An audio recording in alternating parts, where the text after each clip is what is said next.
Israel has set a deadline for its long-planned offensive against Gaza's southern city of Rafah. Retired Army General Benny Gantz, a member of the country's war cabinet, says Israeli troops will launch their assault next month if Hamas doesn't free the remaining hostages by Ramadan. The Muslim holy month is expected to start on the 10th of March. Rafah is the last major Gazan city not to be invaded by ground troops during Israel's war against Hamas, which is widely considered a terror organisation. Airstrikes across Gaza as Israel pursues what its prime minister has called total victory. Homes, schools, and hospitals destroyed as the death toll keeps climbing.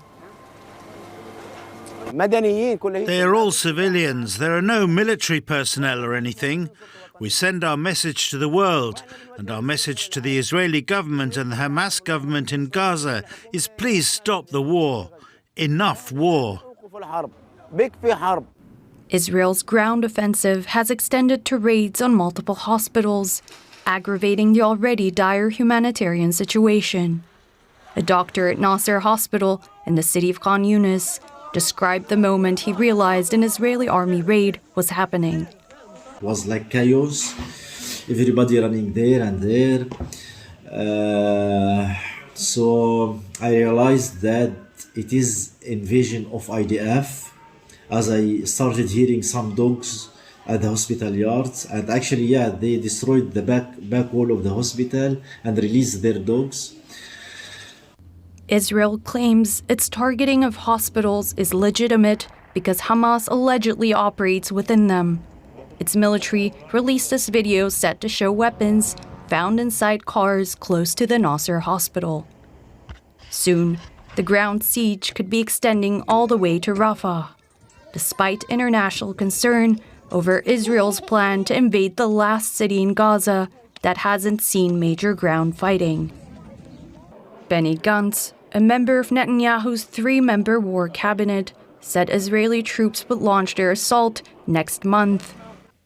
If by Ramadan hostages are not home, the fighting will continue everywhere to include Rafah area.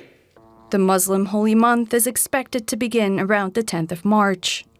While Gantz does not have the final word on what lies ahead, he represents an influential Israeli voice, defying calls, including from Israel's strongest backer, the U.S., to spare the city, where more than 1 million Palestinians are sheltering and have nowhere else to go.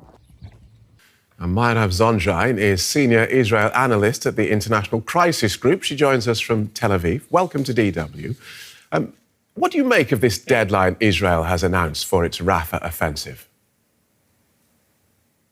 Well, it seems like the offensive is a question of when, not if, but the Israeli government currently is not capable of going into Rafah because reservists need to be called up from the army.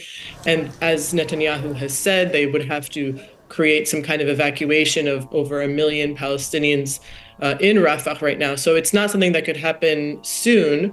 The deadline for Ramadan seems to be a threat by the Israeli government as a way to pressure Hamas, I think, in the negotiations and to tell the world that Israel is prepared to go all the way, as Netanyahu has said. But I find it hard to believe that it is something that could happen in the next few weeks. Right. And you mentioned the idea that the threat of Ramadan is might be a way to pressure Hamas. This because I was going to ask you what we should make of Israel's use of a Muslim holy period as a deadline for military action. Well, in some ways, this is kind of arbitrary, but, Ramadan has been a point of contention and a flashpoint specifically in Jerusalem around access to the Al-Aqsa Mosque, which is already being limited. And now the government has said that it will further limit access by Palestinians, including citizens of Israel, to Al-Aqsa Mosque on Ramadan. And this is a recipe for further friction and further disaster. So, making everything about Ramadan in some ways by the Israeli government is just a way of asserting that it is the sovereign, it has full control, and it will do as it pleases. So this is kind of just a way to continue to intimidate the Palestinian population. You talked about Israel needing time to sort out some sort of evacuation plan.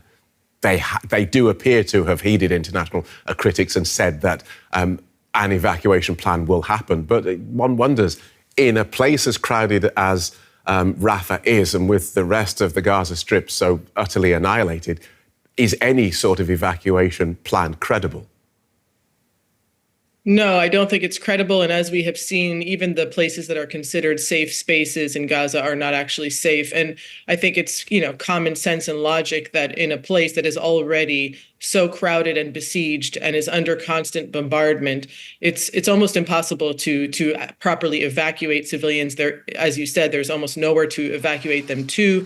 The conditions are horrible. We are in the middle of a very rainy winter. So, the conditions are impossible. So even if they did have a logistical plan, which again would take time to evacuate those civilians, there's absolutely no guarantee of their safety.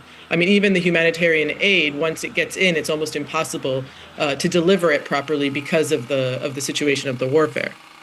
And so what is it then, either about this offensive or this stage in the war, that has prompted Israel to at least look as though it is heeding international pressure, where before it hasn't? It hasn't looked as though it's listening. Well, I think Netanyahu is constantly walking the line between trying to appease the U.S. to some level, whether it has to do with humanitarian aid or withdrawing troops or the level of intensity, and at the same time continuing with actions and rhetoric that are calling for endless war, endless occupation and control, security control, at least in Gaza. And so he's trying to walk this line where he promises his base and the country that he will continue until what he calls a total victory, which even his own military intelligence has said would not be the case, because Hamas will continue to remain intact as some kind of terror group, as a guerrilla group. It can continue to operate on some level. It will not be eradicated as he has promised. But when he finds the need to appease the U.S. or appease the world, then he'll do what he needs to do to try to make it at least appear optically that he's doing so. OK, thank you for a fascinating analysis. Mairav Zonszein from the International Crisis Group. Thank you.